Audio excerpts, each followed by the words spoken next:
What is stock market? How does it work? What are the pros and cons? And most importantly, how can you start your journey towards financial independence by investing in it? Today, we're taking a deep dive into the fascinating world of the stock market. We're going to answer all your burning questions.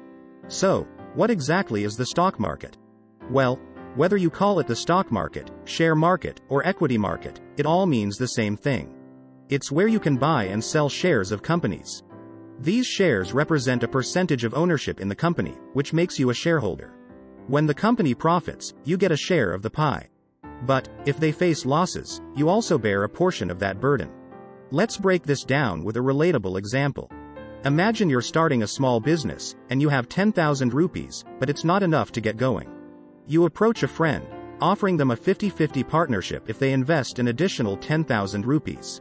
This means that if your business prospers in the future, both of you will share the profits equally, 50% each.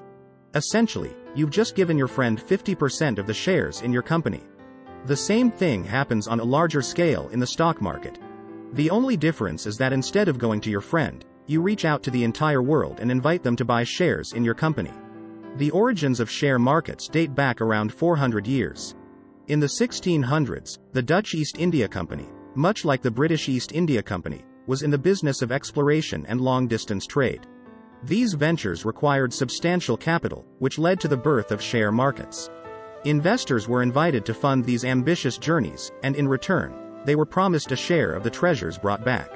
However, this was no walk in the park. More than half of the ships failed to return. This risk led investors to diversify by funding multiple ships, creating something similar to a share market. In the stock market, you have the primary market and the secondary market. The primary market is where companies first sell their shares to the public, typically called initial public offering, IPO. The company sets the share prices within a specified range. All shares have equal value, and it's up to the company to decide how many they want to sell to the public. Importantly, they never sell 100% of the shares, keeping the majority to maintain control. For example, 56% of share of Google is owned by the owners, that is by Larry Page and Sergey Brin. The people who have bought shares of the company can sell it to the other people. This is called the secondary market. In the secondary market, individuals can buy and sell shares among themselves, and share prices fluctuate based on supply and demand. Ready to dip your toes into the stock market? You'll need just 3 key things.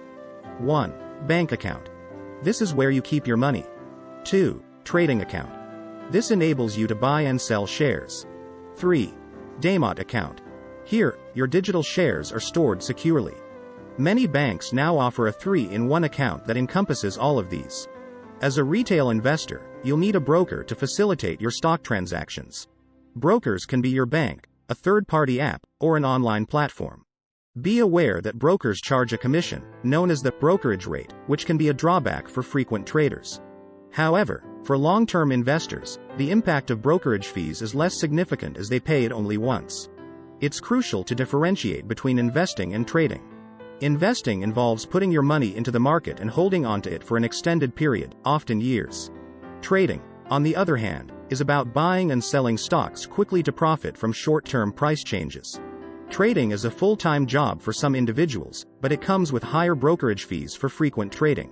So, consider your investment strategy carefully.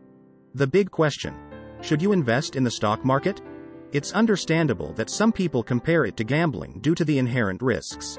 If you blindly follow the advice of others without investigating a company's performance, financial health, and history, it's similar to gambling.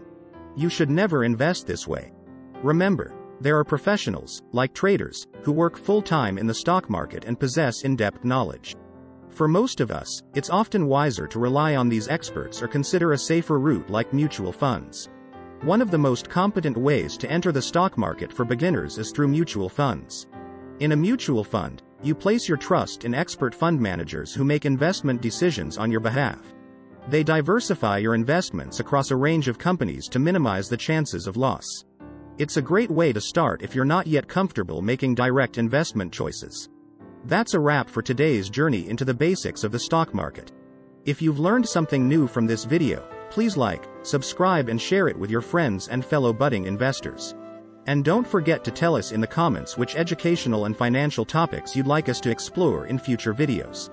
Until next time, happy investing, and thank you for watching.